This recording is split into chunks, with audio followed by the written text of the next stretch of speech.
Hi, welcome everyone. My name is Kylan.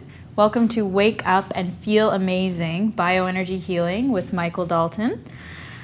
My journey with bioenergy healing has been about 5 or 6 years now. I finished the practitioner and teacher training about 5 years ago. And I gotta say, waking up and feeling amazing is probably the number one thing that changed for me. I was stuck in my drama, I was moody, everything was a big roller coaster up and down for me. And bioenergy, practicing, learning, helped me to balance myself, find my power, and learn how to express myself in completely new ways. And my life has transformed since then. So I'm really excited for you. Michael has been practicing bioenergy for 24 years. He has a very interesting style, and he brought bioenergy to Canada about 12 years ago. And he is going to share some stories with you today that I hope will inspire you like they inspired me. And without further ado, I give to you Michael Dalton.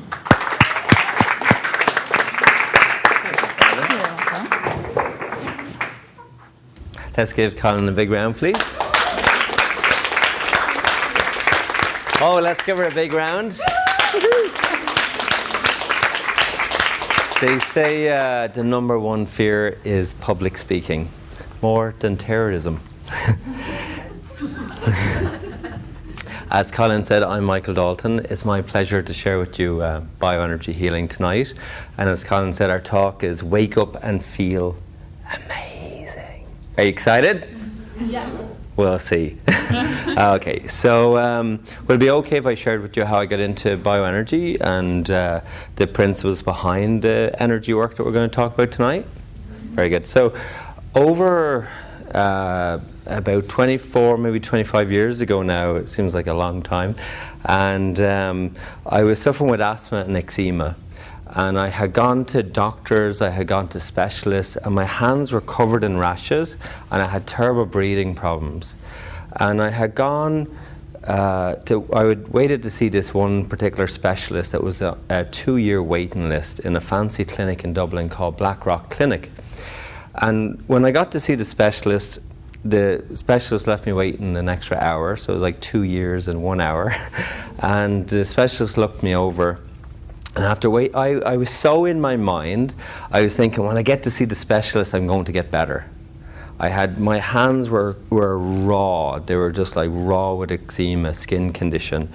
And they were so painful. And I just thought, when I get to the specialist, they're going to get better. And so I went to see the specialist. The specialist looked me over.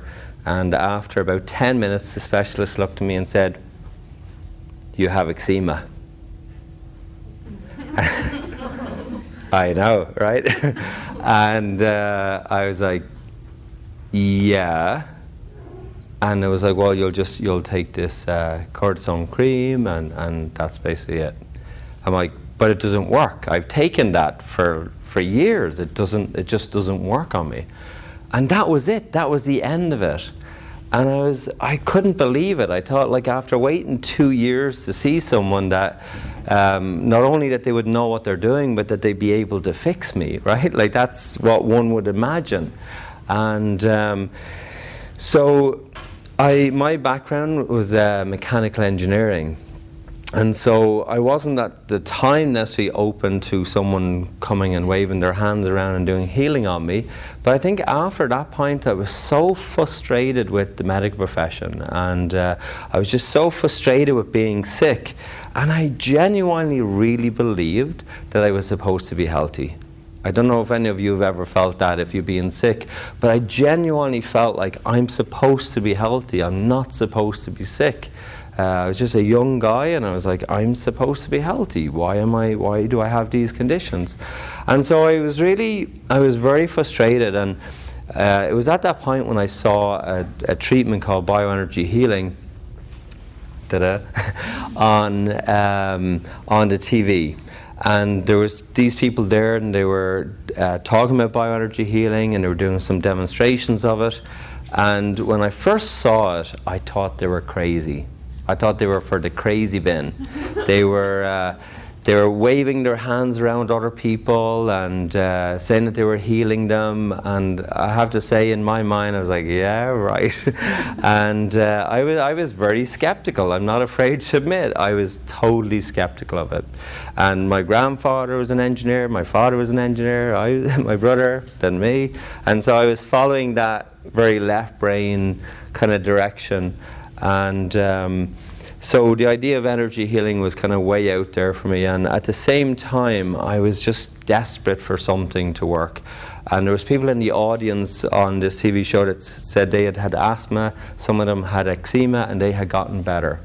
And so I thought, well, if I go and it doesn't work, I haven't lost anything. I spent years and thousands of dollars looking to get better, because in Ireland we have to pay for our medical treatment. It's not naturally free.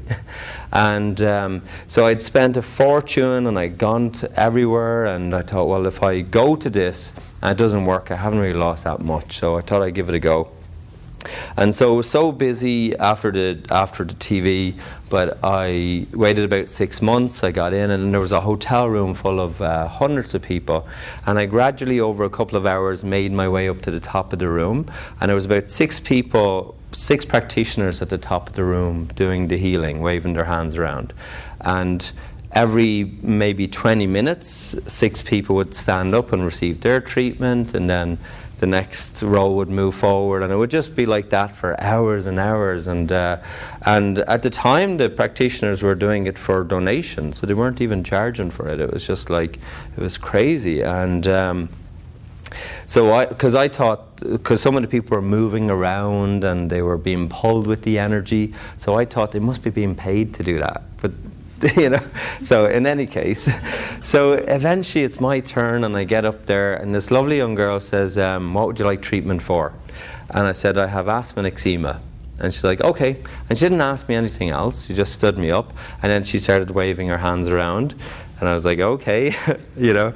And so I'm standing there, and then after a moment, she starts massaging my arse. She starts doing this, and she's massaging away. And this is a hands-off treatment. So you can imagine my surprise, because nobody else is having their arse massaged. And I've been watching this for hours, you know. And so I'm standing there, and she's massaging away, and she's not she's not half doing it, like she's massaging, and I'm really getting hot and bothered, and I'm a lot younger than I am now, and I'm like going really hot and red and hotter, you know, and I'm looking at the people who are waiting for their treatments, and excitedly, but they're all staring forward, and I'm looking at them, and I kind of look back again, and I'm like, so, you know, there was a certain pressure, and I mean, she was also very attractive, so that didn't help. But in any case, I could take no more, and I turned around to give her the look, you know, the look that you're massaging my arse, and, you know, not that I'm complaining, I just think there's a time and a place, right? But I turned around to give her the look, and unbelievably, she wasn't touching me. She was standing behind me, and she was just turning her hand. And she wasn't touching me. And in that moment, right there, I knew this energy stuff was real. And then what happened next put shivers through my spine for days was that I could feel things moving through my body. I felt like this sensation moved down my spine, like this cold sensation moved down my spine, and then just as if it just got pulled out my lower back. And it was a 4-day treatment over 4 consecutive days. And it was like a little pilgrimage. I'd gone all the way to the west of Ireland, which doesn't seem very far to you, but 3 hours of driving in Ireland takes 12 hours. So the roads were a bit dodgy back then. So over the 4 days, literally the eczema started disappearing from my hands. By the 3rd day, my hands were completely better from the eczema. And all they'd been doing was clearing out, waving their hands around, clearing the energy. They didn't make me wait, 2 years, but they just cleared the energy out. And then another thing that happened was my breathing. I'd always had trouble like catching my breath. Like, if you want to understand asthma, think of someone that has an older brother, and the older brother is sitting on your chest. That's how I would describe asthma. You can't catch your breath. You're trying to get him off, but he just will keep sitting there, and you're just like, you just can't catch it. And that's what it was like. It was kind of like not being able to breathe is a hard, challenging experience to have. And so it was like about the third day in, I had 2 inhalers, and I took both inhalers and I threw them in the bin. And the reason I threw them in the bin was my breathing was just completely better. And how I knew it was better, it was as if that pressure that was on my chest was just gone. And there was something really weird about it. The reason I threw the inhalers away was that I knew that I was better. I don't know how to explain it other than that the healing wasn't just physical, but it was on some other level as well. And on this other level, it was like the emotional and the mental, and even what I begin to understand now as the spiritual, that the healing had taken place on all these different levels. And by the 4th day, both my asthma and eczema were completely gone. And that was, I'd say, probably 24, 25 years ago. And that's why I still do bioenergy now. And that's why I bring bioenergy to people, because the experience was so profound that I thought, why isn't everybody doing it? Why doesn't everybody know about this? And why aren't we bringing healing into our own hands instead of medication and drugs and all these things that were in this kind of like a roundabout. The roundabout where you're driving around, it's like a repeat business. People are going back and back and back for more treatment, all the time. But the problem with repeat business is that if you have to keep going back, it surely isn't working, right? Like, as a logical thinking person, if you keep going back and having more treatment, then obviously what you're doing isn't working. That's the definition of insanity, right?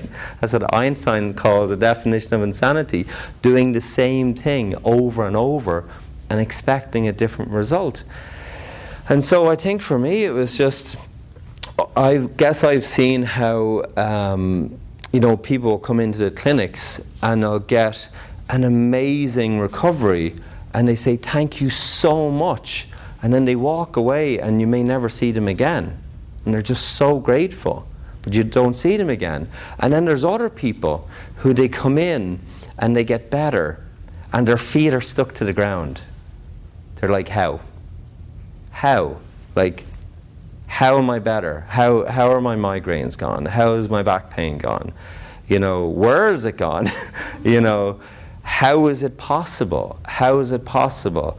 Multiple sclerosis, cancer, arthritis. How is it possible that, you're healing this? And that second category of person, I was one of those.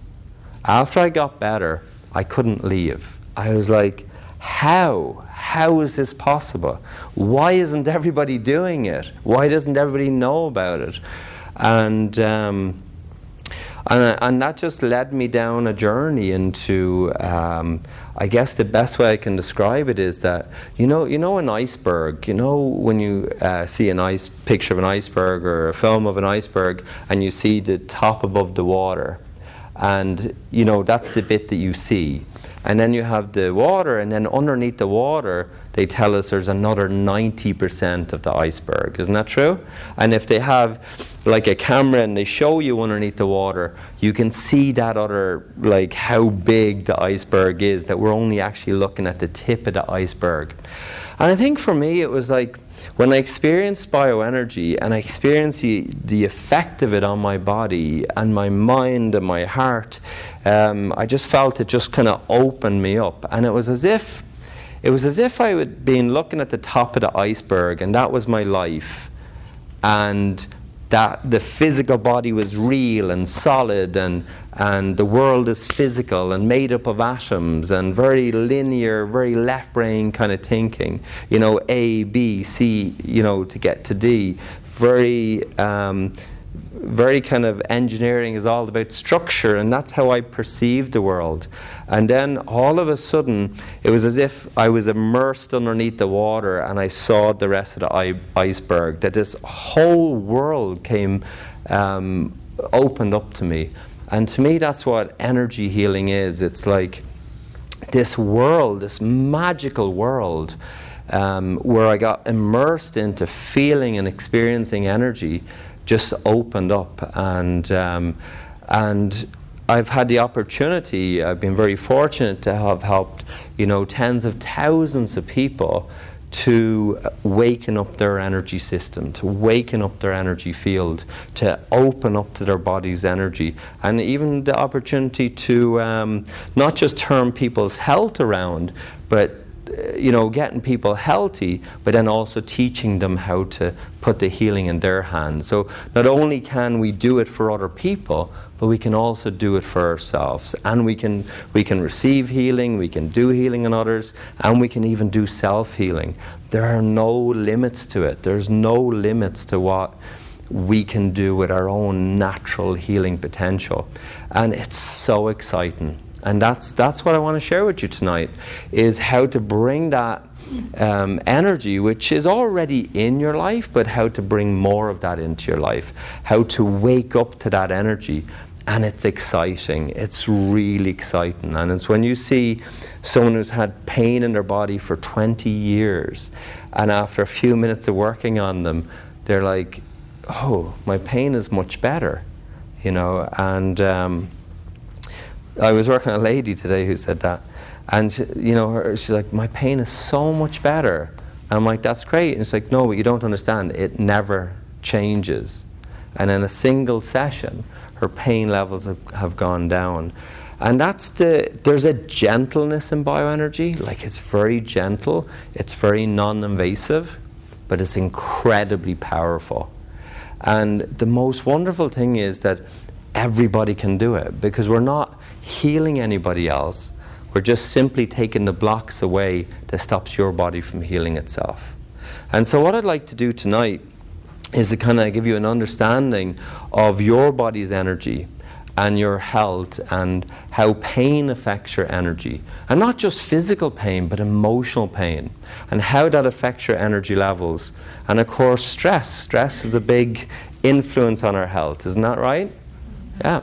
And so how we can see like a better idea of who we are, that we're not just this physical body, but we're so much more than that. And as we begin to open up to that, you can start doing wonderful things, not just with your health, but with your mind, with your heart, with your body. You can start doing phenomenal things. Does that sound good? Yeah. Excellent. Are you excited? Yes. Very good. Okay, so when I was in Ireland, I opened up clinics in Ireland, Northern Ireland, England, Scotland, and then bioenergy was also featured on most of TVs and newspapers, stuff there. Then when I came to Canada, it's been featured about 8 times now on different TV shows, and including Remedy Me, which was on the Oprah Network. And one of the in that they featured 2 episodes, but on one of the episodes they had featured a girl called Pinky, who had eczema, and she had eczema on her face, and I was very excited to treat her because of my own success with eczema. And while I was treating her and they were filming it, her eczema started clearing over the 4-day treatment while they were filming it. and the camera crew were so excited. They were like, they had been filming for a year all these different therapies all around the country, all over Canada. They had been looking at alternative therapies, they had been traveling with it, they'd been all over the place. And then they witnessed bioenergy, and they were just blown away by the effectiveness of it. So much so that the camera crew, the sound crew, and the producer all took the bioenergy sessions and training. And then the editor, who was out in Newfoundland, moved to Vancouver for 9 months to take the bioenergy it was a 9-month course, and who had moved to Vancouver for 9 months to take the 9-month training course. And it just gives you an idea of the impact that it has on people. The first girl that trained in Canada actually was from Winnipeg, and she had a treatment of bioenergy, and then she decided to come home, pack up, moved to London to take the training course with me for 9 months, and then moved back to Winnipeg and started up there. And it's like, sometimes people will do crazy stuff, but you wonder, well, why do people do stuff like that? Because of the impact that it has on them. Because when you see what you haven't seen before, and you open up and you start seeing what you didn't see, it's so exciting. So let's look at what, say, for instance, first of all, let's look at our physical body. You have a wonderful physical body, don't you? Yeah, give yourself a little tap on the heart and say, I'm tapping my breast here, but give yourself a little tap on the heart and say, I have a lovely body. You have a wonderful body, right? Like, it's so important to acknowledge your physical body, right? It does so much for you, I tell you, as an engineer, there's no pump out there that matches what your heart is doing every friggin' day for you. The heart is pumping blood and oxygen through your body more than any other pump out there. Like, it's crazy. That's just one system of your body. All these incredible systems of your body that are working to keep you healthy. And your body, your body is amazing. There's about 70 trillion cells in your body. 70 trillion cells. And what's amazing with that is that we look at ourselves as a physical body. We are this physical person, and we are these cells, and of course cells are made up of atoms, and we're these physical beings. And yet at the same time that we're also not. We're also electrical beings. And the reason we're electrical beings is because every one of those cells has 1.17 volts of electrical potential. That's a lot of electrical potential, right? We're powerful, powerful electrical beings. And every electrical field also has a magnetic field. So we're not just electrical beings now, we're also electromagnetic beings. And then it goes even further than that we're not just a physical body and an electromagnetic being, but if we take the physical body and we put it under a microscope, the cells of the body, the solid appearing atoms, the physical building blocks of the universe, under a powerful electron microscope, are made up of nothing. Empty space. That inside of you is empty. You might know a few people like that, huh? There's a few people you didn't think you were, but you know a few people that might be empty. So when your mother says, what do you have between your ears? Well, if I said nothing, I wouldn't be far from the truth.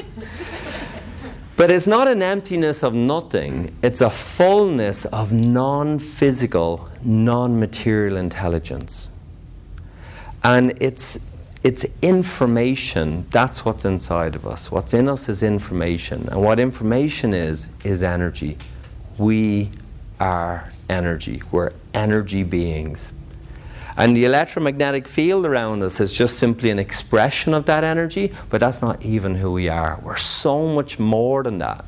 When you think of yourself, you might think of your physical body and you have spirit in you, but it's not that you're a physical body and you have spirit in you. You're a powerful spiritual body, and you have a little physical body. And your physical body is a very, very small expression of who you are. You're a powerful spiritual being. Say that with me. I'm a powerful spiritual being. Give yourself a little tap on the heart and say, I'm a powerful spiritual being. You are. You're this powerful spiritual being. And what's amazing is your physical body is responding to you. It's responding to your environment. It's responding to your experiences. So let's jump away from the physical body for just a moment and look at how it's responding. Well, probably the number one cause of all the problems in our life, no, it's not your mother, no, the number one cause of all the problems in your life is stress, right? Stress. It's stress. Everybody has it, unless you live in Maui. There's no stress in Maui. But for the rest of us, even in a beautiful city like Vancouver, there is stress. And, you know, if you're in a relationship, is that stressful? Yeah. If you're with them now, don't look at them, or they'll know. And, you know, if you're in a relationship, it can be stressful, right? If you're not in a relationship, is that stressful? No. Yeah. So you only have a relationship with yourself. Yeah. So if you're in a relationship, it can be stressful. If you're not in a relationship, it can be stressful. I have lots of people come in for sessions and they say, I have some relationship problems. I'm like, what are they? They're like, I'm not in one. You know? And they're stressing over trying to find the right person. They're ready to have a child. They don't even have a partner. And, you know, so a lot of times people stress over relationships. And then you have work. Even if you love your work, is it stressful? Yeah. Every job has a certain amount of stress in it. Even if you love it, there's things about it that can be stressful. And if you don't have a job, is that stressful? You know? You might say it's not stressful if you don't have a job, but usually then people will often have financial problems. There's stress in not having a job. There's stress in not having something to do. There's stress in having too much to do and no time to do it, and then there's stress in having too much time and nothing to do. So I do think like that. Basically, there is stress. You know, if you have money, if you have no money, is that stressful? Huh. If you do have money, is that stressful? That can be stressful too. So maybe you'd rather have that stress though than the other one.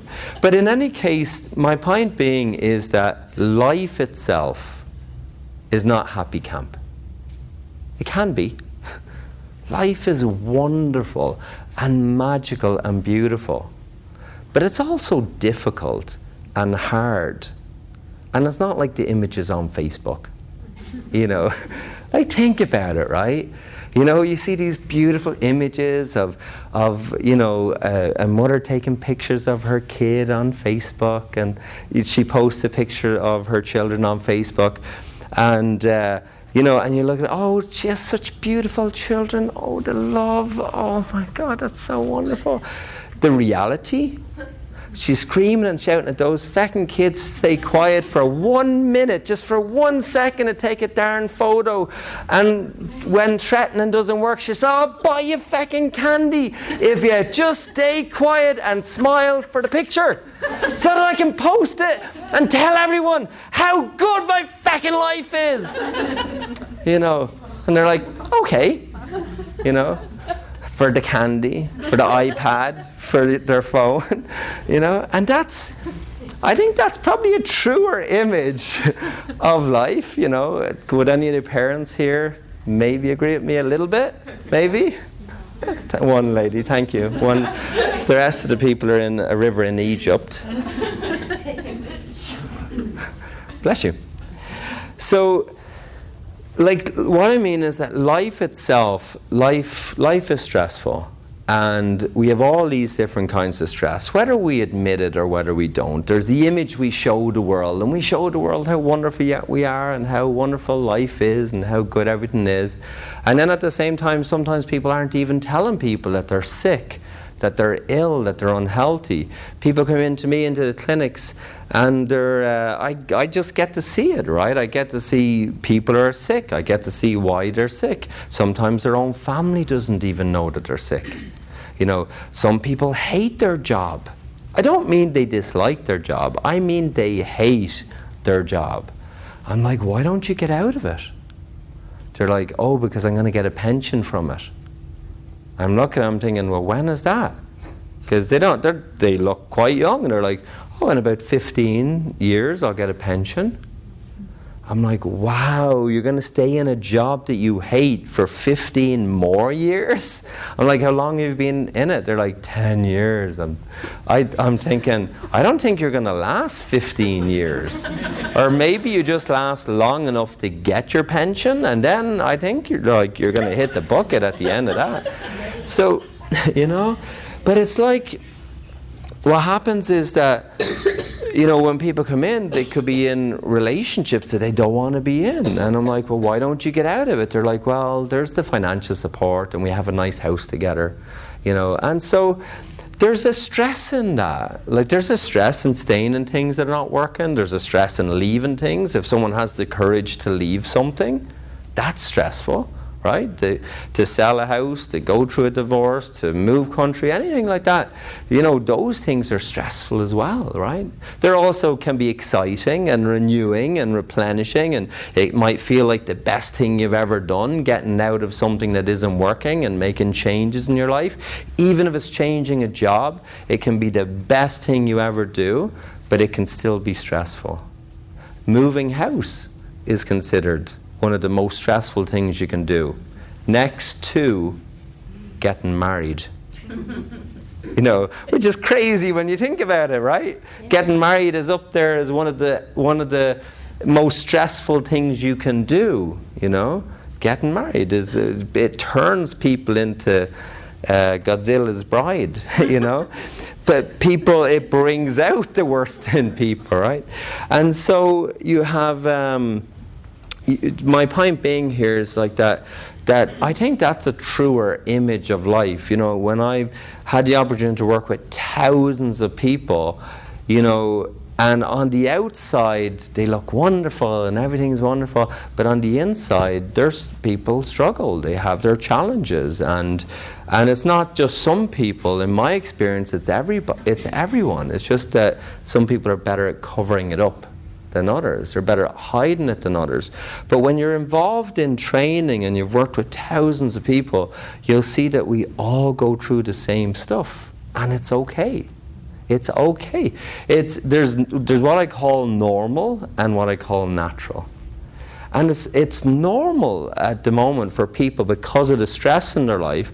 It's normal for them to feel tired and drained. It's normal for them to feel, you know, pain in their body, and to feel like they don't want to get up in the morning. You know, forget about waking up and feeling amazing. They don't want to wake up at all for some people, and that's the norm, right? And at the same time, the natural, if we look at, well, what's natural?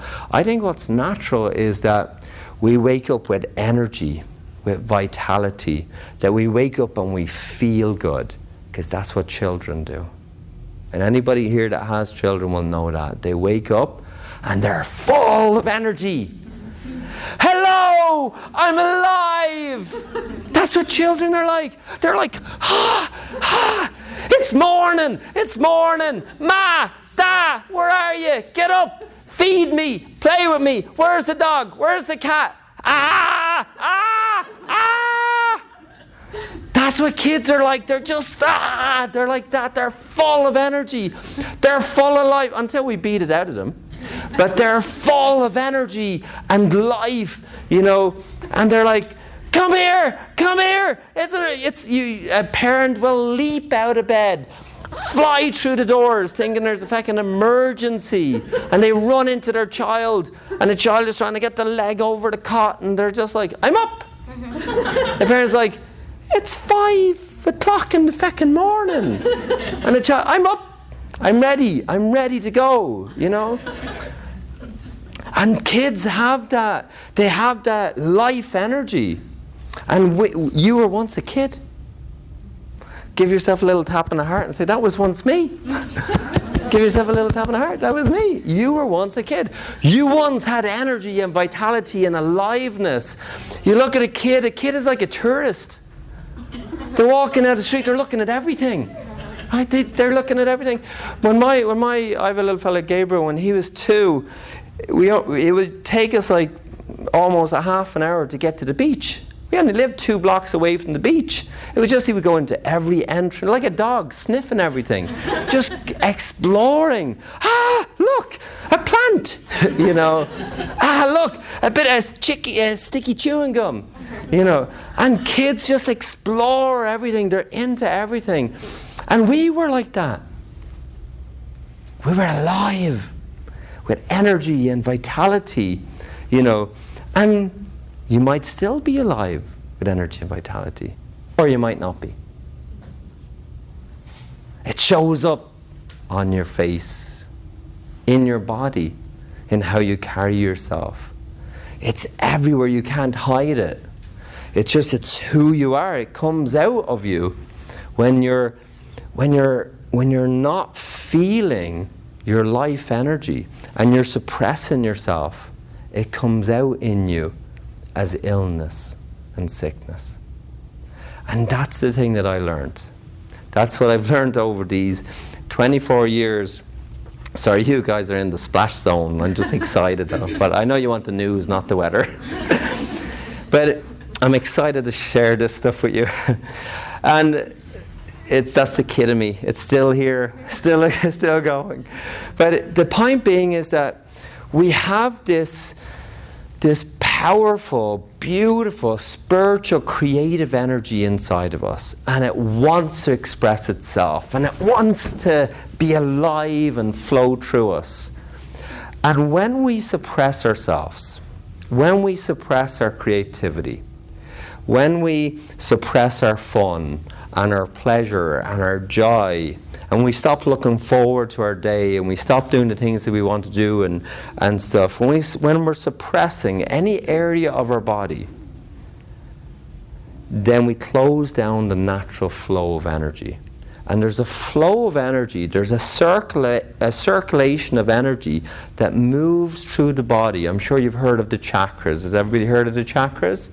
So the chakras are energy points placed throughout the body that are basically points of greater electromagnetic energy in the body. And so there's the crown chakra. What's it called, please? The crown. All together twice as loud. The crown. And then there's the brow chakra. What's it called? The brow. And then the throat chakra. What's it called? The throat. All together twice as loud. The throat chakra. No need to shout. You may as well laugh now. The jokes don't get any better. And then there's the heart chakra. What's it called? The heart. This is the love center. And then we have the solar plexus center. This is the power center, the fire center. Ow. No, I'm just teasing. This is the fire center, our power center, you know. And then we have the sacral chakra. This is the fun and pleasure, creative center. And then we have the root chakra. That's our grounding, our connection to the earth. And it's also our structure and family and foundation kind of energy. And so these 7 chakras are points of greater electromagnetic energy in the body. They correspond to the 7 major glands of the body, from the adrenals to the ovaries and gonads to the pancreas to the thymus to the thyroid to the pituitary and the pineal. And so it's from these chakras, these energy points, that the energy moves through the glands and turns into physical form, into what the body can use. And these chakras, these energy points, all create auras, energetic fields out around the body that become what's called our biofield. What's it called, please? Our biofield. Or if we're talking about it from the Eastern philosophy, we would call it the aura. And so we have this biofield, this electromagnetic field out around the body. And when we feel good, this energy field opens and expands. And when we feel down, this energy closes and withdraws. And here's the crazy thing is that stress can really make us close down, you know.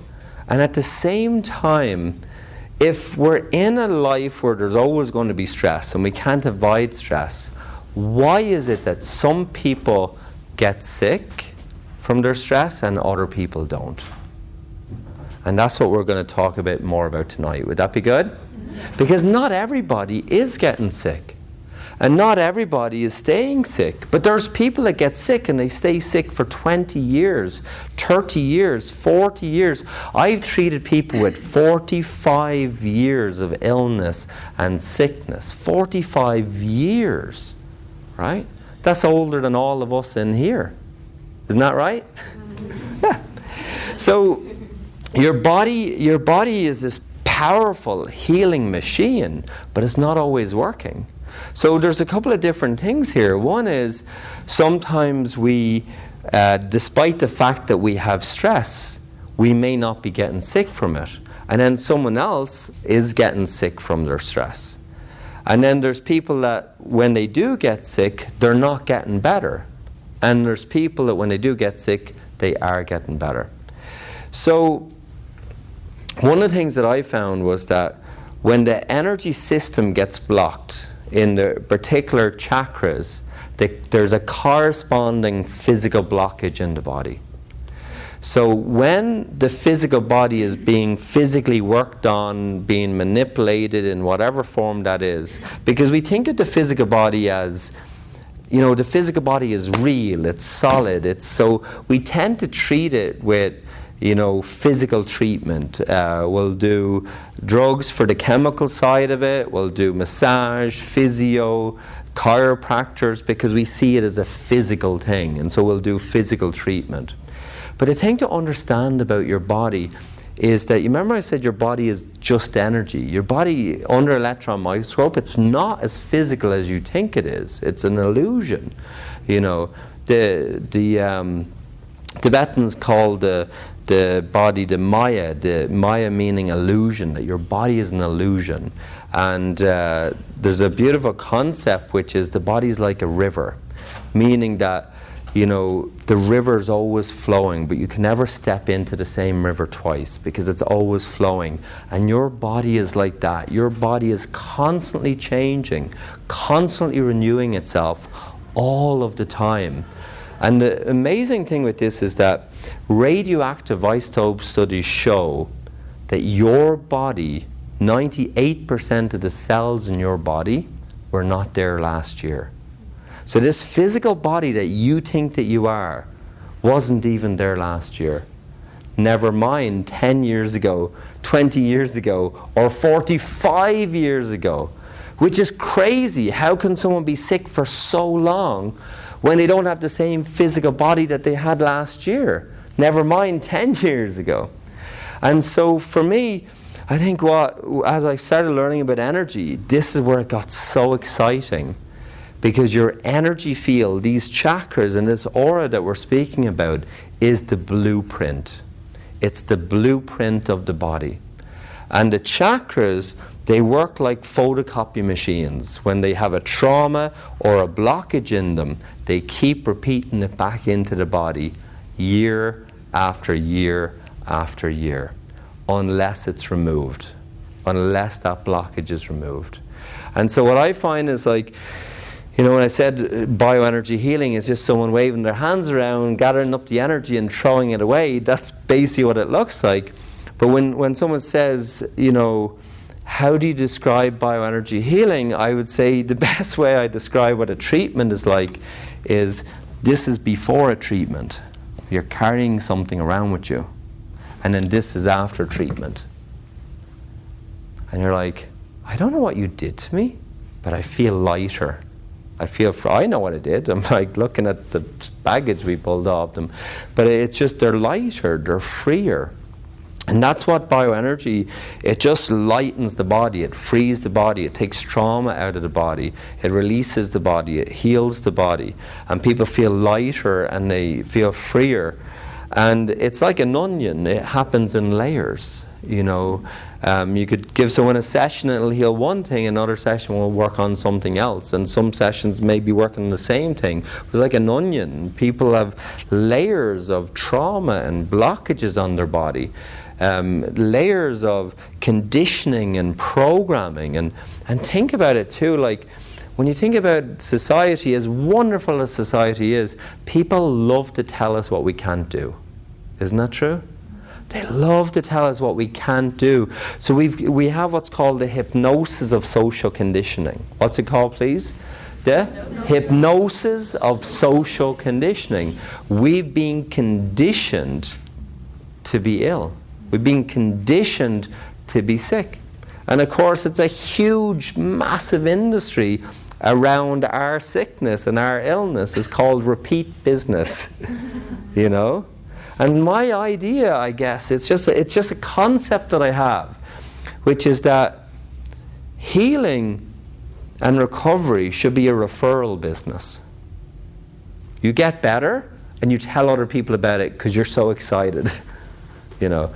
But a repeat business, if you think about it, if you keep going back for more treatment and more treatment and more treatment, does anybody know anybody who's having ongoing treatment? Over and over. I don't mean a course of treatment, but I mean courses of treatment, you know. And in my mind, I just think that if someone is going to a practitioner for like 4 years is not uncommon.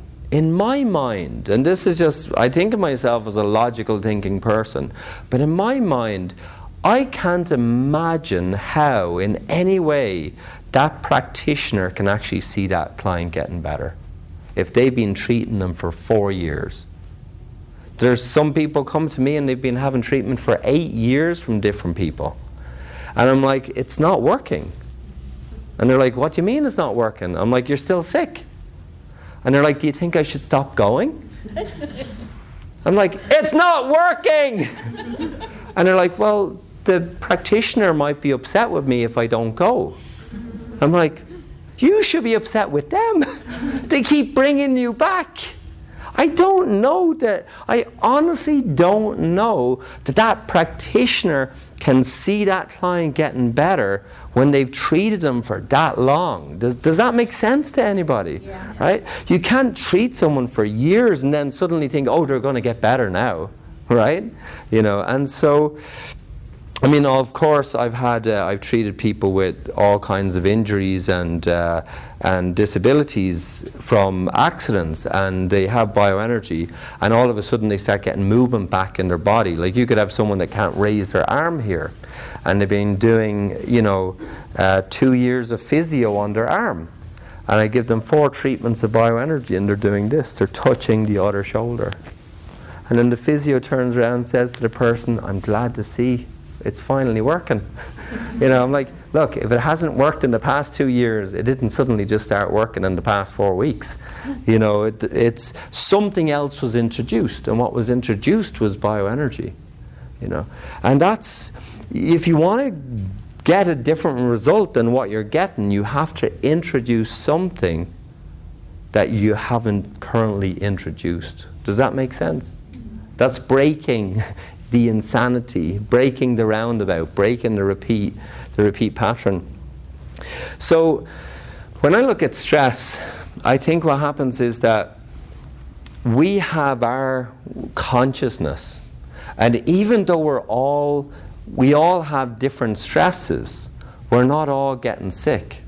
And I think a lot of it has to do with our passion for life and our love for life. And what I've seen is that, some people will say to me, Michael, the reason I have a bad back is because I'm working on a computer for 8 hours a day. And that's fair enough, right? That makes sense. But the point is, there's lots of people working on computers for 8 hours a day and they don't have bad backs. So why is this person getting it? And you can say, oh, well, it's their posture and it's the way they're sitting and stuff. But what I found is, and this is my experience as a practitioner, is how people recover, is that it's actually, you can have someone, say someone who's involved in research, someone who really enjoys, they're working on a project. They could sit at a computer for 16, maybe 18 hours a day, day after day after day, working away on a project, probably sitting in a really bad posture, probably not even eating properly. And they can do that day after day after day, and they will not get sick. And why? Because they're passionate about what they're doing. They feel alive. And the difference is their aura, this biofield, is out there vibrating. It's loving what they're doing. You know, it's excited. Do you know if you take a happy person and you inject them with a flu virus, they will not get it. But someone who's run down, you know, you wouldn't even have to inject it into them. Someone sneezes, oh, I hope I don't get it. They're susceptible to it. If you get angry, you know, for getting angry, in just a moment, your immune system shuts down by up to 5 hours. So make no mistake, your emotions have an instant impact on your physical body. When you feel, because we're feeling beings, we're not just physical bodies, we're not robots, unless we are. Maybe we're becoming robots, you know, we're on our phones, you know, we're becoming technology, right? We're becoming part of the phone. But I genuinely believe that our natural state is, we have this energy and this vitality from the earth, and it flows up to our body when we're in nature. Do you ever feel good when you're out in nature? We got the beautiful Stanley Park here, you know. I think I saw something that said it was voted one of the nicest parks in the world, and it's right here on our doorstep. Don't forget to go out in it, you know. But we have this beautiful park, and you know, I've seen people walk around the park, and I've spoken to a few really sweet people who are like, one lady is 93 and she walks the park every day. I'm like, wow, like that's amazing. You can have someone who's 70 and they're an old 70-year-old. And you can have someone who's 70 and they're a young 70-year-old. And you can have someone who's 60 and they're an old 60-year-old. And you can have a lady like this who's 93 and she's walking the seawall every day. So age is more of a mentality than it is a chronological. Your body is responding more to your mentality of your age than your actual chronological age. Your body is responding. And let's come back to the body for a moment, because the body, as I said, is very unique. The same cells in your body are making up the different organs in your body. When they take a cell and they put it into a petri dish and they put it into different environments, so whether it's the environment for heart cells or brain cells or kidney cells, the same cell adapts itself to the environment that it's in. So the same cell can become a heart cell, it can become a brain cell.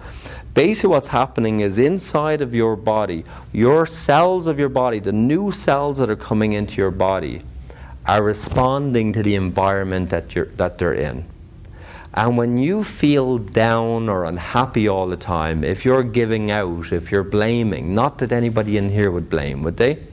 No, of course not. That'd be the people out there. And not that anybody in here would complain, right? We're not complainers. You know, sometimes people complain for sympathy. Sometimes people complain because it has become their way of thinking. But when we complain, we take our aura and we close it down. And then the environment that the cells are renewing in are more unhealthy. Does that make sense to anybody? And that's when the same stress that we all have, but now that stress starts affecting us in a negative way. Now that stress starts seeping into the body, starts breaking up the natural flow of the body, starts breaking up the natural regeneration system of the body. So when we're under stress and we feel negative and we give our energy, we give our power away, and then the body starts to respond to that. But when we feel happy, when we feel positive, when we're in love, you know. And it doesn't always have to be with a person. It's finding just feeling love. When we feel happiness, when we feel joy, our energy just opens and expands. Our aura opens and expands. You can see it in people's faces. They're smiling, you know. They're happy, you know. Someone's walking down the street and they're just happy. Have you ever seen anyone like that? Yeah, right? You've seen someone. You know, hopefully you'll wake up tomorrow and you'll see them in the mirror, you know. They'll be a little bit closer to you. It's not a stranger in the street anymore, because knowledge is a powerful thing. Because what knowledge brings is awareness. When you become aware of something, it's very hard to keep doing what you're doing, right? When the more you become aware of something, it's very hard to keep doing what you're doing. So when you see your challenges, when you see where you're losing energy, where you see where you're working against yourself, it's very hard to keep doing that. Because I genuinely think that we're working against ourselves. There's nobody else out to get you. It's you, right? The biggest problem in your life is you. It's not anybody else. I know we're complaining about everybody else, but the biggest problem in my life is me, and the biggest problem in your life is you. Give yourself a little tap in the heart and say, that would be me. That would be me. Yeah. You are the biggest problem in your life, and the biggest problem because not only is the job that you're in, or the relationship that you're in, or where you're living, or all of those external things, not only is all of that environment influencing you, but nothing is influencing you more than how you think and feel about yourself. You know, how you think and how you feel about yourself. If you're going to eat that candy, you better give one to everybody. We all had to listen to it. Thank you. Yeah. But I know it's a medical emergency. Hungry woman. Yeah. Code blue. Okay, no. But seriously, if you have snacks, feel free to eat them. So, for us, like, our perceptions is that it's how we perceive things that determines whether they have a positive or negative effect on us, not the things themselves. And so when we feel good about stuff, as I said, our energy opens and expands, and when we feel bad about stuff, our energy closes and withdraws. And it's not the actual events, it's not the actual stresses, it's how we interpret those stress. And that's what's creating, in my experience, that's what's creating illness and sickness in the body. So when we interpret that we have to do everything on our own, when we interpret that, you know, it's up to us to do everything, when we interpret that there's no support for us, we start getting problems in this lower area here, in our tailbone. When we feel unsupported, when we feel a lack of financial support, we start getting problems here in our lower back. Where, please? In our lower back. This is our financial area. And then if we're lacking fun, fun. You've got to say it with a bit of fun. If we're lacking fun, we start getting problems here in this sacral area. This is the fun center, the pleasure center, and the sexual center. What center is it? The sexual center. So this is the fun, this is the hips, right? This is the movement and flow. So when you're lacking fun and pleasure and joy in your life, you start getting problems with your hips. You start getting challenges here, right? So, and then in the solar plexus, as I said, this is your power center. This is you standing up for yourself. This is your confidence. This is you believing in you. And this area starts showing up when you lack that, when you're working against yourself, when you're arguing with yourself, when you're in conflict with yourself, when you're in conflict with other people. This solar plexus, as an idea for you, is your root chakra is related to your feet and your hands, and your sacral chakra is related to your ankles and your wrists. So when you feel guilty about something, you're very likely to injure an ankle or a wrist. And if you're in conflict with someone, if you have a row with someone or a fight with someone, you're more likely to injure your elbows or your knees. And that's why when people have you have an argument with your partner and then you walk into a table, you're like, my fucking knee, you know? And it's not, the table was always there. You know, the table didn't jump out in front of you. It's just when you're angry, your aura goes like, and then like there's a reaction that takes place, and so you banging the knee is your way of like expressing that anger, you know, that you didn't maybe express to them.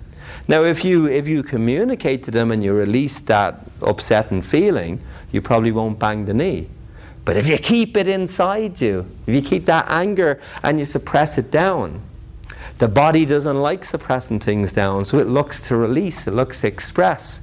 But anger is an energy that releases much faster than other things. So that's why you're more likely to injure yourself, because it's an immediate reaction, right?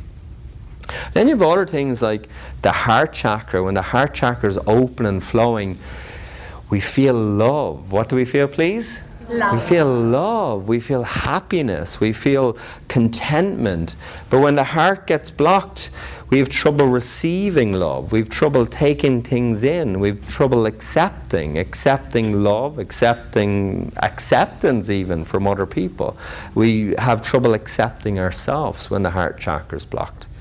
So the heart chakra plays a huge role, of course, in our heart, in our lungs, in our circulatory system. And so when this chakra gets blocked, and it could be through grief, it could be through trauma, it could be through, you could have a person who they've had a partner pass away or a parent pass away, and they get congested in the back of the heart chakra. They get blocked up because the loss of a loved one. And that they haven't expressed that grief, or it hasn't passed through them, they've just held on to it. And so what happens is, this is what my experience of the body, how the body works, is that something happens and you have an emotion. So like say you lose someone that you love, and you have an emotion, and in this case the emotion is grief. And grief is not a bad thing, grief is a really good thing. You're supposed to grieve. You're supposed to feel it, right? The problem is, if you think of emotion, it says motion. We're supposed to feel it, we're supposed to experience it, and we're supposed to accept it, and then at some point, we release it. But when we don't accept it, when we don't express it, then what we do is we hold on to it. And when we hold on to it, it blocks up the body's natural energy. It blocks up, in this case, the back of the heart chakra. And then when that blocks up, that causes problems with the heart and circulatory system, and to a lesser, well, actually not even to a lesser degree, but even the lungs as well will start to congest when the back of the heart chakra is blocked. So when we don't express anger, the solar plexus blocks up. That can be the pancreas, that can lead to things like diabetes. When it's the heart, we get heart or circulatory stuff. And then the throat chakra, this is the communication center, the expression center, the creative center. So when we're expressing and we're communicating, this energy point is releasing the energy, it's expressing itself. And we feel good, we feel creative. Isn't it nice to feel creative? Yes. You know, and then other times people say, you know, I feel really stuck.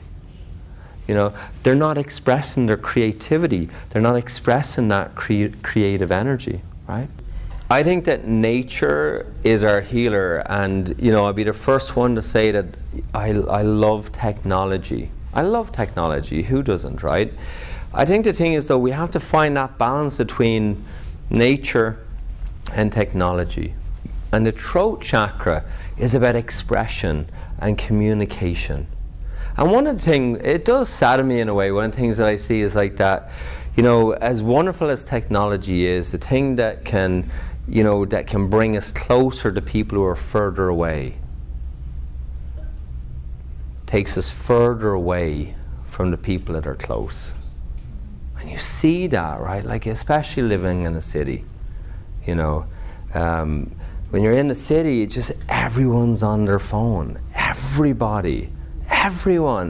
You know, I was out on a seawall and there was a family sitting out on a bench. I'm like, oh, isn't that lovely? The family's out on the bench. You know, the only problem was the father was on the iPhone, mother was on an iPhone, one of the kids was on an iPad, and the other kid was on an iPhone. Now, it was lovely in that they were all sitting down beside each other and they were outside.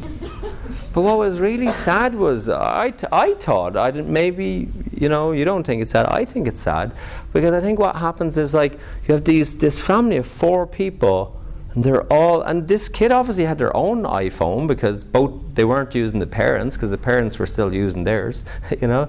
But it's like, they probably were posting some pictures or something of the wonderful time they're having.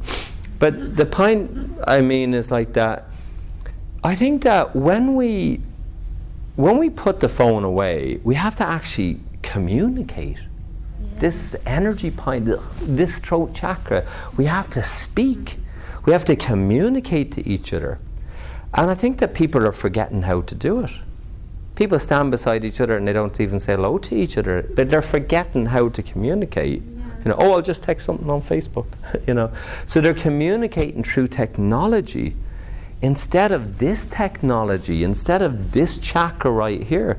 And in my experience, one of the biggest problems people are having right now with their health, and I'm treating thousands of people, like, is their throat chakra, communication, expression, creativity. When you ask people what's going on in your life, they're like, well, I'm just broke up with my partner. They're a terrible communicator. In what way? They don't talk to me at all. You can be with someone and they're not there. They're on their phone. I walked by this restaurant, and there was 2 girls at the restaurant, and they were sitting at the table and they were both on their phones texting.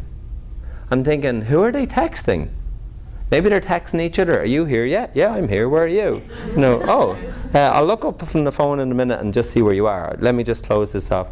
You know, and it's like people get lost in technology, and you know, I'm the first one. I have my phone. You know, I'd be the first one to say, you know, my son could be watching TV and he's like, Dad, can I have your phone, you know, so I can play a video game? I'm like, but you're watching TV. He says, I'm bored. Can I watch a video game while I'm playing TV? Or can I play a video game while I'm watching TV? You know, that's what the kids want now. They're bored. I'm like, no, of course you can't. I'm on Facebook on my phone and watching TV. You know, I need it. You know, right? No, you can't have my phone. I'm using it. You know, where are they learning? They're learning from us, right? They're learning from us, from you and me.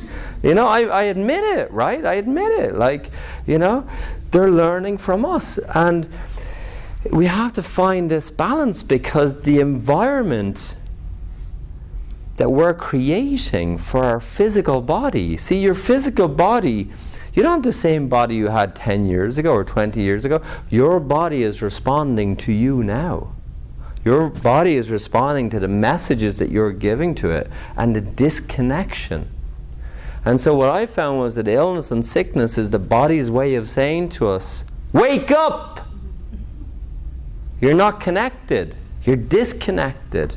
And so the more connected we become in technology, the more disconnected we may be. I'm not saying we are, but we may be becoming to our physical body, to nature, to trees, to the plants, to the earth, to the ocean.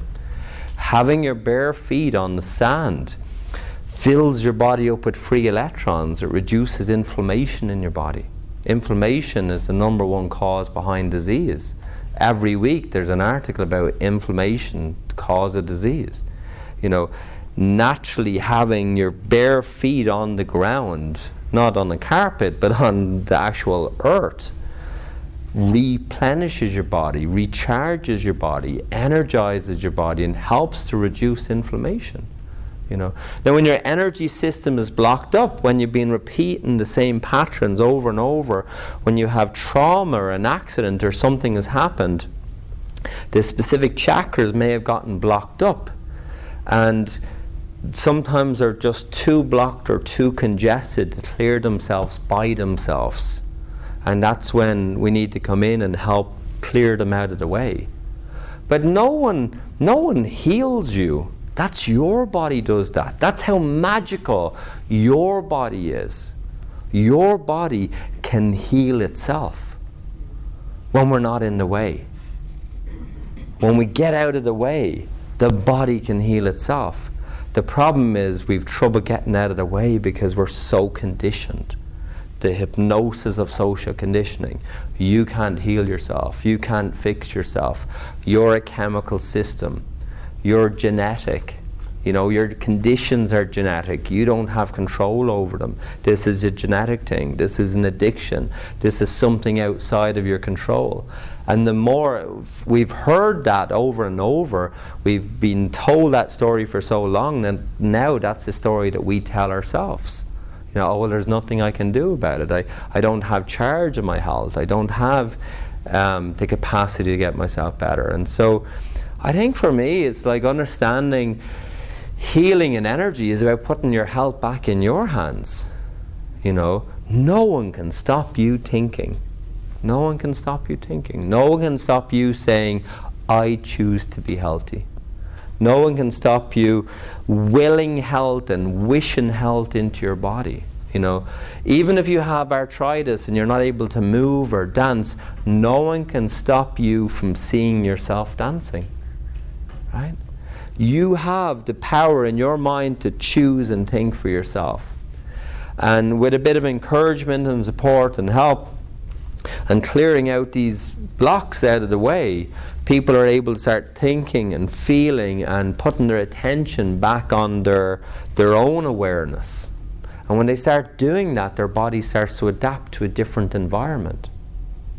See, everybody's focused on fixing the body or changing the body, but you have to understand the body is an effect. It's not the cause.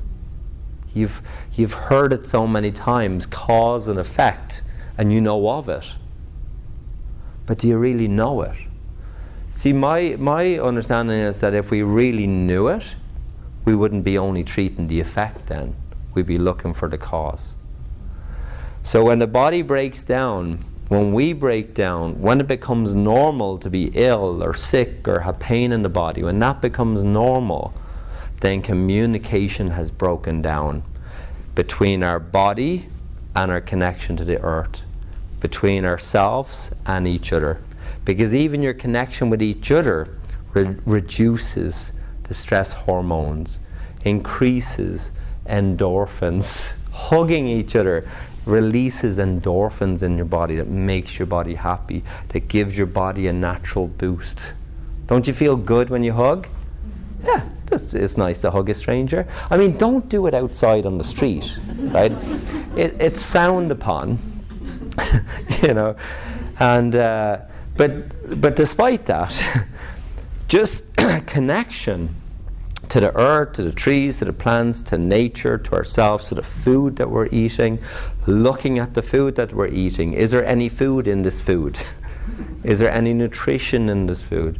And making choices that support us, that help us. There's things that we can do. We can exercise. We can eat healthy. Of course there are things that we can do. But the other point is we need to look at the cause behind why the body is responding the way that it is. And that is that when the energy becomes blocked in a specific chakra, the environment, the information that the chakra is receiving is then feeding that information into the new organs, tissues, cells, blood, bones of the body. It's the blueprint. It's telling the body how to function. It's telling the body how to be, and it's telling the body how to become. And then what we do is we feel disempowered, so we look to try to change the outside environment. And we look to change jobs or change relationships or change something outside of us. But if we don't change what's going on inside of us, if we don't change our thinking, if we don't change our feeling, if we don't change the expression of our energy. See, the reason I say the throat chakra is so important is because it's about expression. and we're expressive beings. We're supposed to express ourselves. We're creative. We're all here to express this creative life force that we have inside of us. You know, when kids are young and they go to school, and the teacher says, they might be like just a few years of age, and the teacher says, how many of you are artists? You know what all the kids do? They all put up their hands. I'm an artist, I'm an artist, I'm an artist. And they go into another class, how many of you are singers? Once again, all the kids put their hands up. They're all singers, they're all artists, they're all gardeners, they can do anything and everything. That's how they perceive themselves. Now you go a jump from 5 years up to 10 years, and you ask the same questions, and there's a lot less hands up. You take another jump up to the age of 15. There's been a study done this, and up at the age of 15 there might be one hand in a group of a whole classroom for an artist, for a singer. We have perceived ourselves in a certain way. We've listened to all the input, all the environment. Oh, you can't sing, you can't dance, you can't do this, you can't do this, you can't do this, you can't do this, and we take it on board, and then our body responds to it. Unless it doesn't. Unless we start waking up again. We start waking up and we start choosing. We start making a choice. How do I want to feel? What is it that I want to do? I don't know that there's ever been a time in our life where we're free to do the things that we want to do as we are now. You can move continent. You can get in an airplane and fly to another place. I know I did. You know, you can move country, you can change religion, you can get a new job. You know, you can, if you're in a job that you don't like, there has never been a time in life where you can get out of that job and find a new job. There's never been a better time as there is right now. Does that make sense to anybody? If you're in an unhealthy relationship, you know, there's never been a time where you can support yourself in getting out of that and getting help and getting into a new relationship, or no relationship at all, but just sometimes it's better to be in no relationship than to be in an abusive relationship or to be in the wrong relationship. Does that make sense? Mm-hmm. Never has there been a time in our lives where we have so much access to education, to learning, and in so many ways technology is wonderful because technology gives us that access. We just need to find the balance between technology and nature. And nature, or the nature of our body, is communication, is expression, and it's passion. The passion to do the things that we want to do, the passion to live more fully, the passion to show up in our lives, in our body, you know, in our relationships. Imagine being in a relationship with someone and they're not there, right? They're on their phone. You know, they'll be there in a minute. I'm just on a call. You know, I have this beautiful idea, and the idea is that if you're with someone, put your phone away. There's an app for it.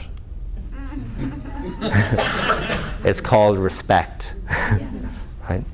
And you put the phone away and you just communicate.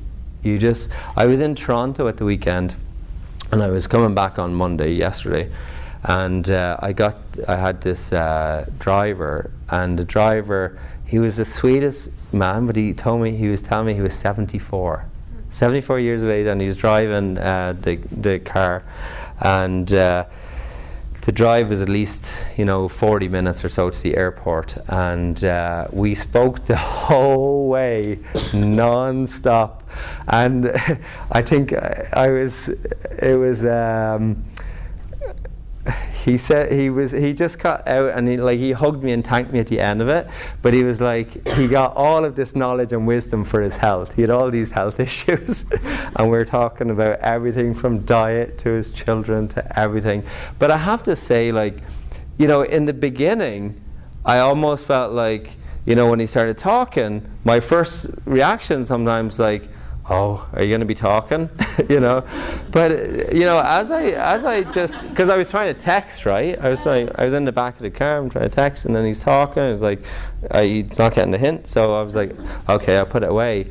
And then, you know, as I started talking, I have to admit that was the highlight of my day yesterday. Was that taxi ride, talking to that man, and his gratitude at the end of it. And sometimes the greatest gift that we can give someone is our time. Right? You know, it's the greatest gift that we can give them. And so I think like that, when we communicate, when we express, when we're allowing that life energy to come to us, just like that child wakes up in the morning. It's morning! How are you doing? They're alive. Children are alive. They let you know that they're alive. They scream out your name at 5 in the morning to tell you that they're alive. And you should be too. And you're like, go back to sleep. I don't want to wake up. They're like, wake up. And you're like, no, I don't want to wake up. I want to sleep longer. And they're like, wake up, it's the morning. You're like, there's not even light, the sun isn't even up. The sun is up, it's me, I'm your son, get up. That's what kids are like, right? Kids are alive. They wake up and they feel. They feel, that's all it is. The amazing comes after. It's just because they're feeling. And when you take the time to connect with your body, this wonderful body that you have. Give yourself a little tap on the heart and say, I have a wonderful body. And you take the time to feel your body and connect with your body. See, when you get sick, it means you weren't listening. You weren't communicating. Your body had to get sick to bring back the connection, right? I know we don't want to hear that. I know it's great when the doctors and the medical profession tells us that illness is coming from outside of us, or it's genetic, it's your parents, and you have nothing to do with it. It sounds great, and it's wonderful. It's wonderful for repeat business. And it's wonderful because we don't have to take responsibility, and we can say, oh, it's someone else's fault. Look, I'm not saying that you choose to be sick. I don't think anyone chooses to be sick. I don't think you wake up and you say, I want to have arthritis. I don't think we choose to be ill. But I do think we get to choose our response. I think that we get to choose our response to life. Does that make sense? We get to choose our response. We get to choose, what are we doing from moment to moment? Are we connecting? Are we disconnecting? Are we happy? Are we sad? And more importantly, are we opening or are we closing? Because if you're going through your life and you're closing and you're closing and you're closing, then that can only lead to illness and sickness. And so the work that I've been doing over the years, I think what it is, it's opening people up. That's what it is. It's just, it opens you up, you know, just to feel. So when, as Colin said, you know, after bioenergy, she felt amazing. She started feeling. Amazing comes after. But feeling what your body feels. You know, sometimes when I work on people, pain comes up in their body. They're a bit surprised. They're like, Michael, what have you done to me? I'm like, I'm helping you feel your body. They're like, I didn't have the pain before. I'm like, the pain was always there? You weren't feeling it? They're like, no, pain wasn't there before. Well, I didn't have it in my pocket, bring it into the session, and when you weren't looking, slapped it on your back. If the pain comes up in your body, it's because it's in your body. But sometimes people, they keep thinking, no, but this is how I am. You know? See, we lose energy. The reason we lose energy to pain. Because we feed pain with the energy. We feed, like, to have pain in your body, it's like a fire, you need to put fuel on it. If you've got pain in your body, energy has to feed it. Otherwise, it won't exist. It needs energy in order to function. So when you have a physical pain in your body, you're losing energy to that pain. Now, no one wants to feel pain, isn't that right? Unless you're like a sadist or something. But you don't want to feel pain. 50 shades of pain. You don't necessarily want to feel pain. So what we do is we suppress the pain down in our body. Now we're losing more energy. We're losing energy to the pain, and we're losing energy to suppress the pain down inside our body. Now here's the crazy thing.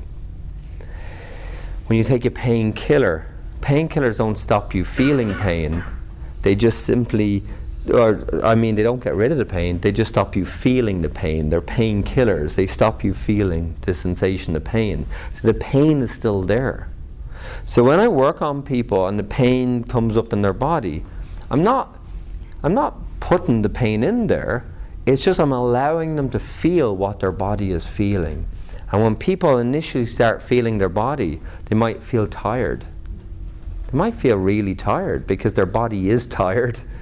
Their body's worn out, it's tired, it's haggard, it feels like, because all the crap we're feeding it, all the negative thoughts is even worse than the food. Our processed thoughts are worse than the processed food, right? And so the body is just bombarded with all of this crap, and it's working so hard to eliminate all of these toxins. Think of all the processed food we're eating and all the toxins in that processed food, and the body is working so hard to eliminate all those toxins. One of the greatest things you can do for yourself is to eat a little healthier, and you'll eliminate at least some of the toxins so that your body doesn't have to work as hard to eliminate them. Your body, when your energy is flowing freely, your body will do an amazing job of eliminating those toxins. But when it gets overwhelmed and when it perceives it to be stressed, it won't be able to eliminate the toxins at the rate at which you're absorbing them. And then we have this imbalance. So we come back then to, you have this powerful, natural healing ability inside you. And when your energy is flowing freely, your body is eliminating toxins, it's releasing stress, but more importantly, it's releasing emotions. You feel, and then you release. You feel, and then you release. And because we've stopped feeling, we've disconnected ourselves from our feeling of what's actually going on inside the body. Because we've stopped that connection to the body, we don't even feel our pain anymore.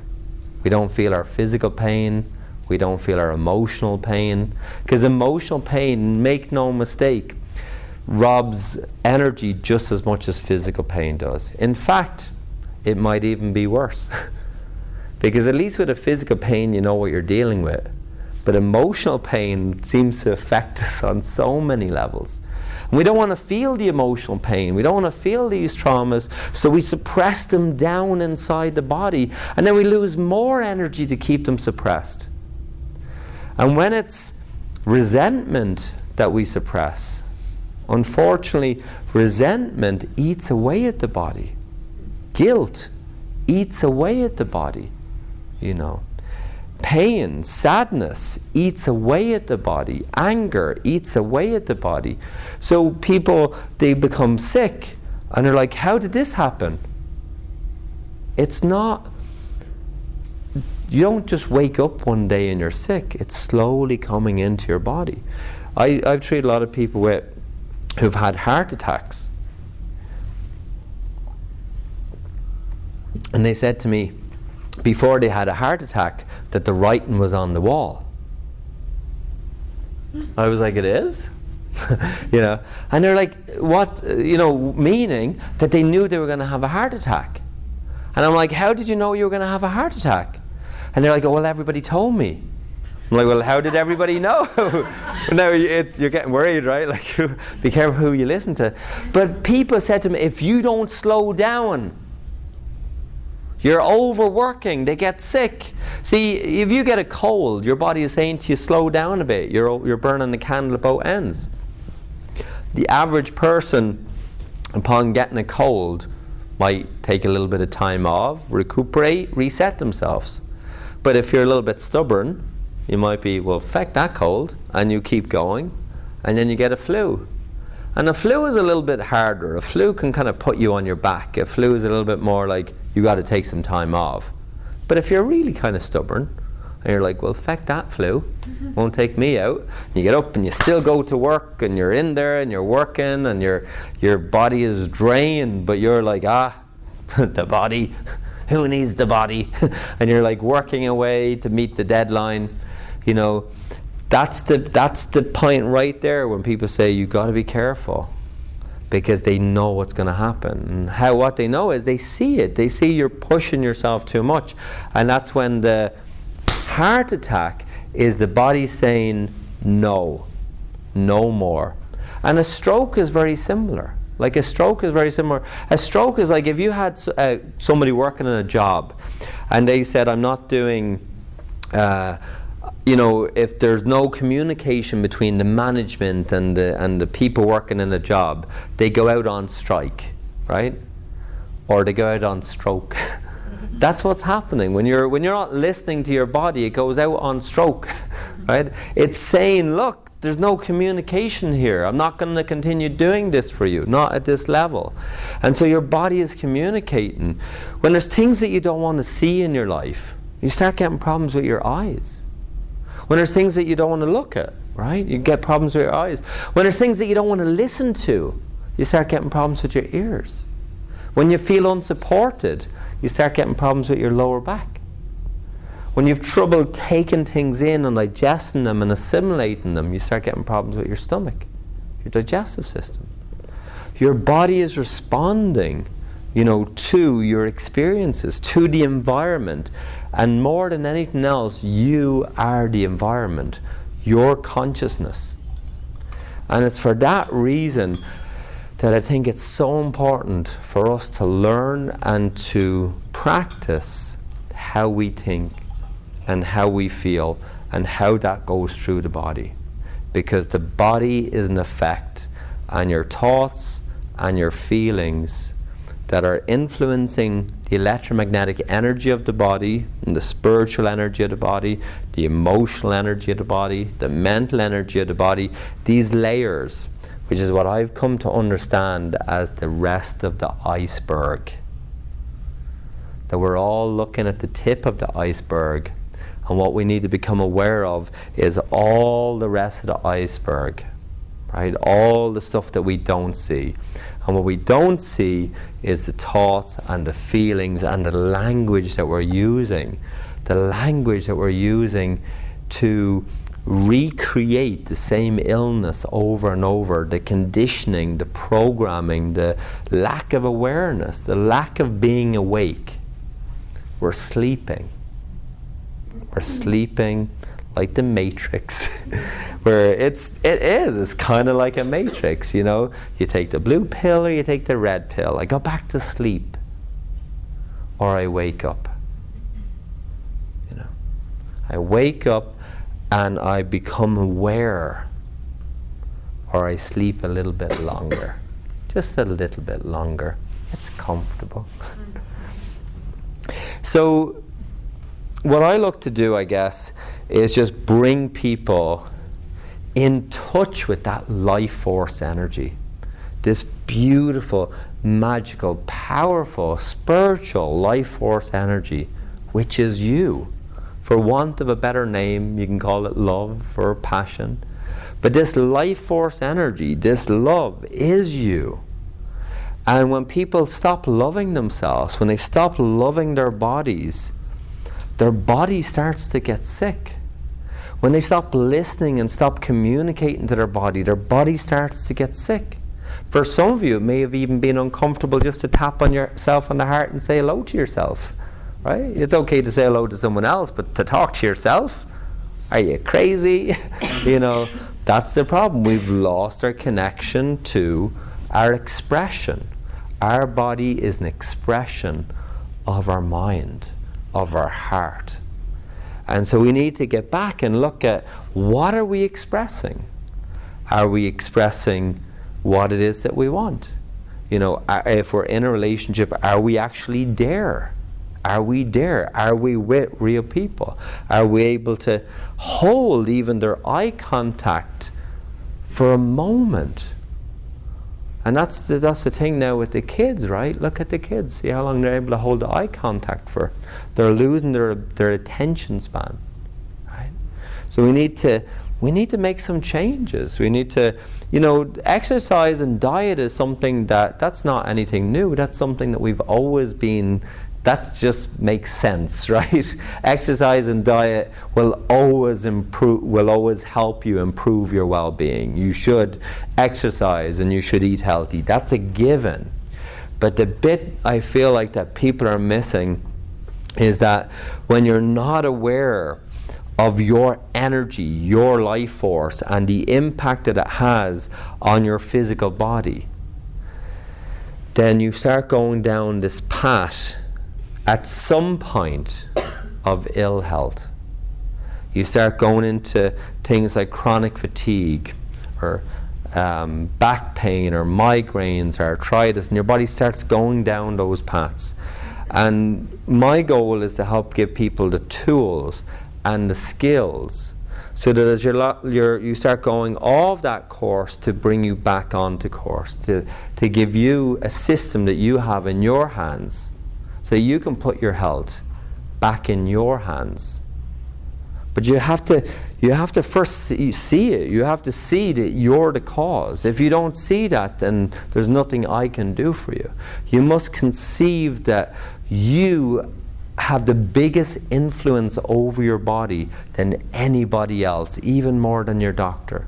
You have the biggest influence over your body, because it's your consciousness that the 70 trillion cells in the body are looking for instruction.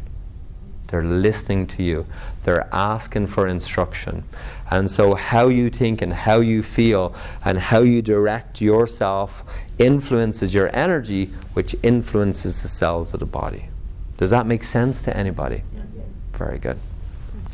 So as we become aware of all this, the next chakra up, of course, is the brow chakra. And the brow chakra is about awareness. It's our intuitive center. It's our ability to see. Our ability to see. And we've lost our ability to see. We've lost our ability to see our patterns, to recognize, you know, what's happening. We've lost that to some degree. And, you know, I find like, I know when my little fella, when he was 2, he would try to hide, and kids are terrible at hiding, aren't they? Like a 2-year-old, he'd be over here like this, and I'd be like, you know, I think most fathers are probably as bad as me. They're like, I can see you, you know, and so then what he does is like, he'd be like, I'm like, I can still fucking see you, and then he'd be like this. You know, I'm like, I can still see you, find a better hiding place, you know, and then 2 minutes later, I can still see you. But women are brilliant. I think women are wonderful. I think, like, I love them all equally. I think that women, a kid will be hiding there, and a mother will be like, where are you? I can't see you. And the kid is laughing away, like chuckling away with the bum sticking out from behind the banner. And the mother's like, oh, I wonder am I getting closer? I can't see you. Oh, there you are. And the kid is like laughing their head off, you know. And I think like women have that beautiful capacity for stuff like that. I think, you know, at the same time though, you know, we've stopped seeing, we've stopped noticing, we've stopped becoming aware, you know, of what's happening.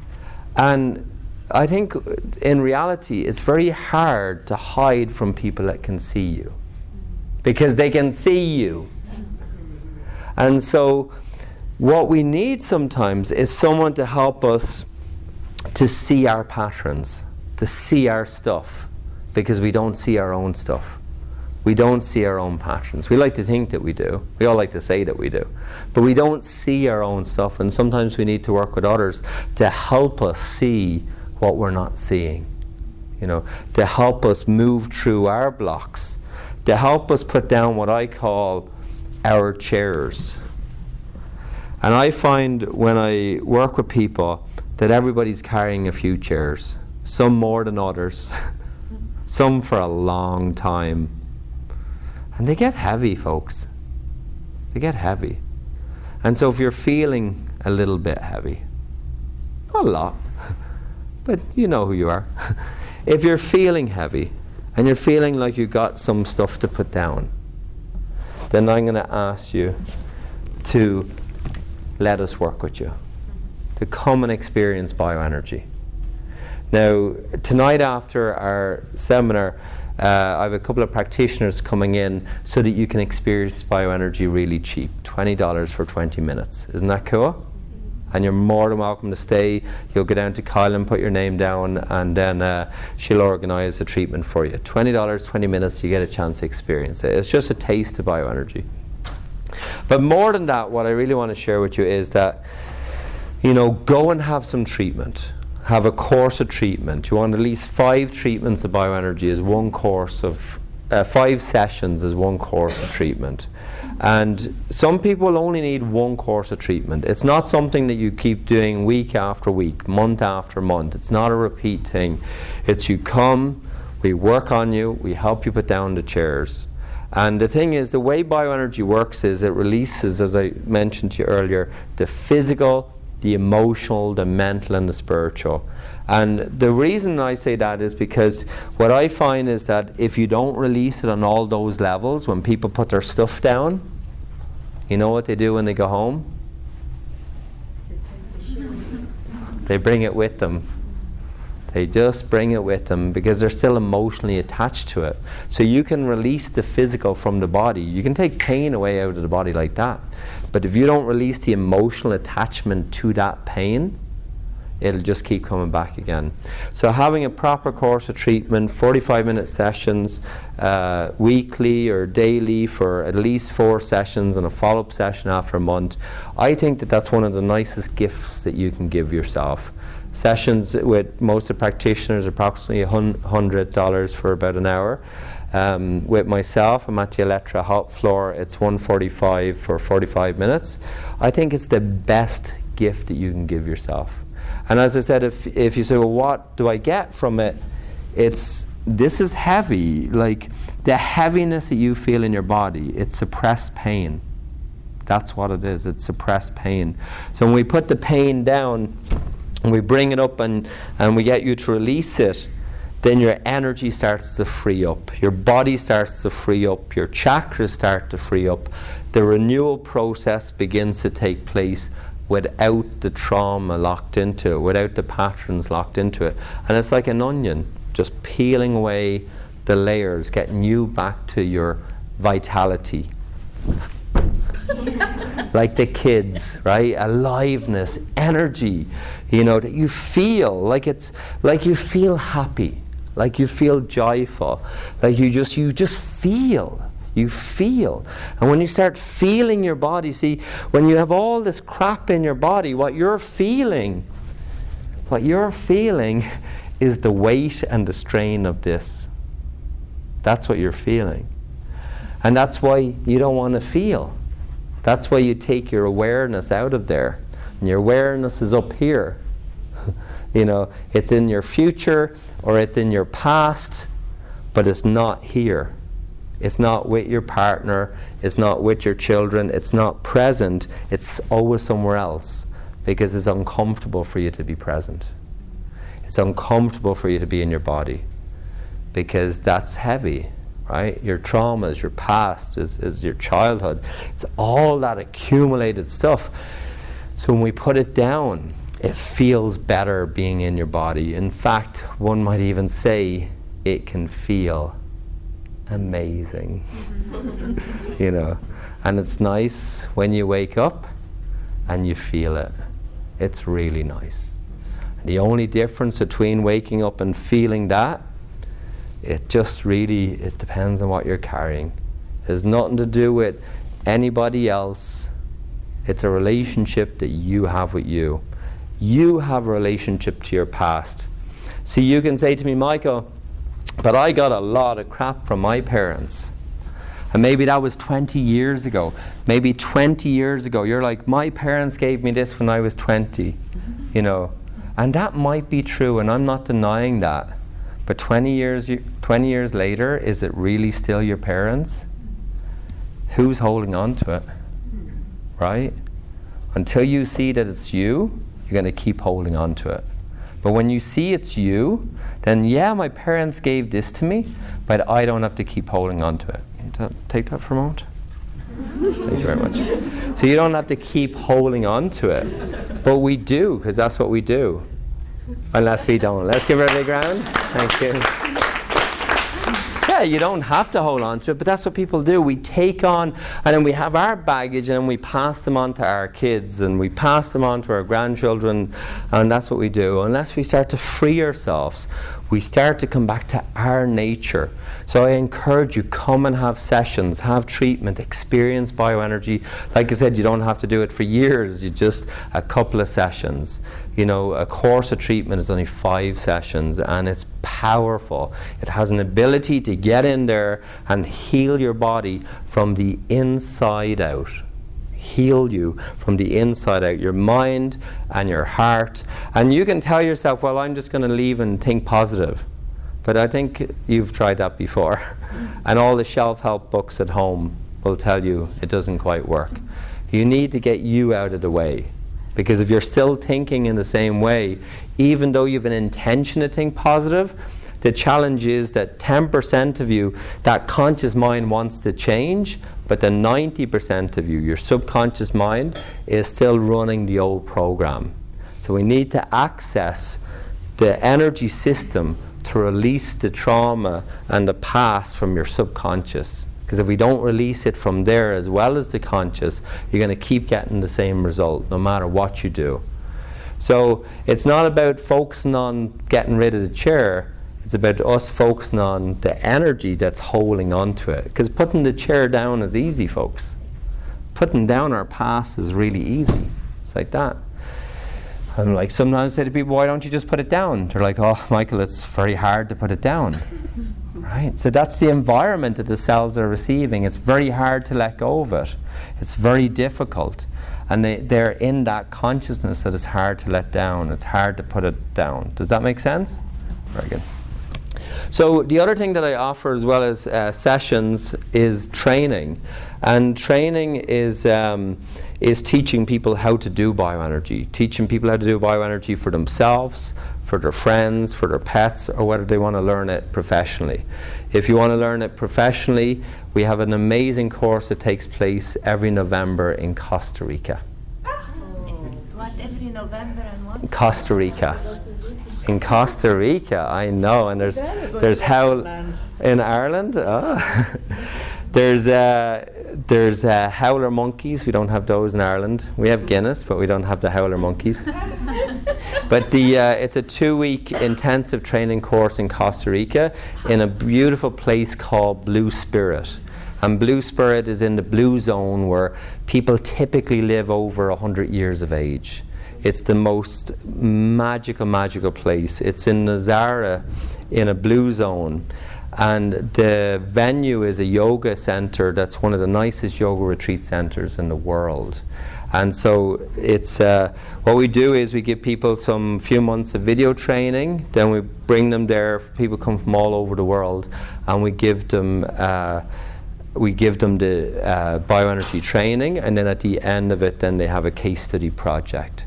So it's a phenomenal way. You have this amazing training program that we do. We have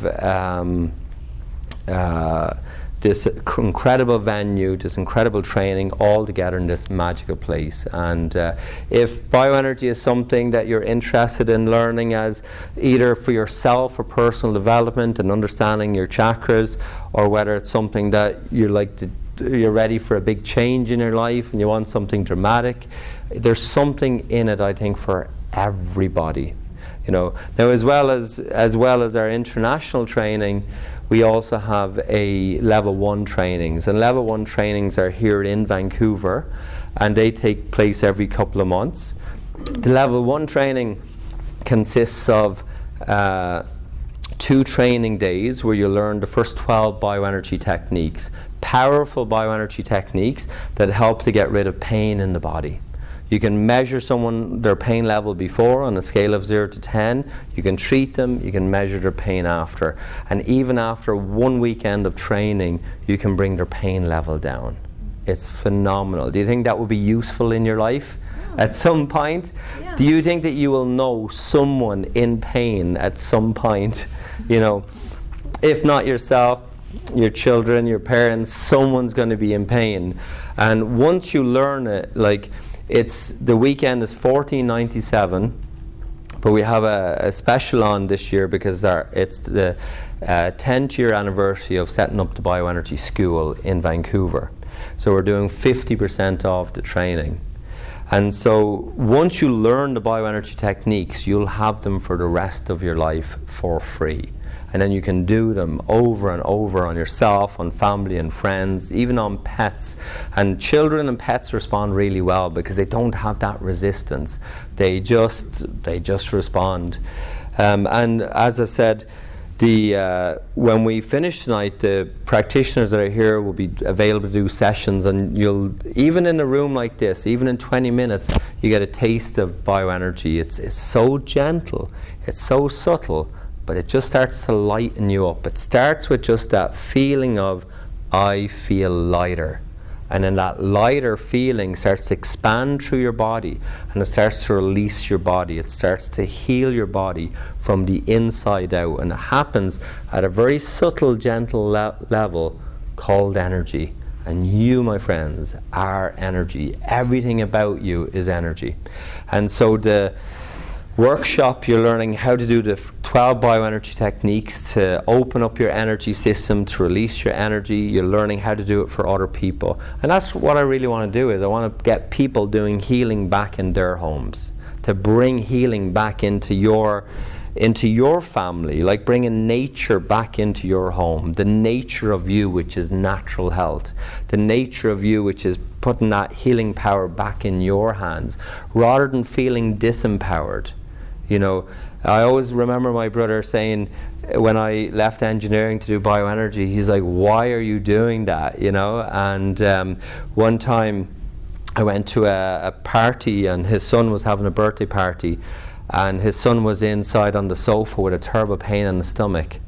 And I went in to see him, and I did 5 minutes of bioenergy on him. And then the son jumps up, walks around, and he continues on in the party. My brother comes up to me and he's staring at me. I'm like, what are you staring at? You're being weird. And he's just staring. And he says, I want to take your training course. And he had always been against it, and now he teaches bioenergy in Ireland. And it's just because he felt so helpless with his own son. And that's what I mean about bring it back into our hands. Let's take responsibility for our health again. The bioenergy training weekend not only teaches you the bioenergy techniques, but it gives you this mental training to break the repeating patterns in your life, to break the cycle of thinking and feeling in the same way, to change the language that you're using. Because the thing is, if you don't know what it is that you're doing wrong, you're going to keep doing it regardless.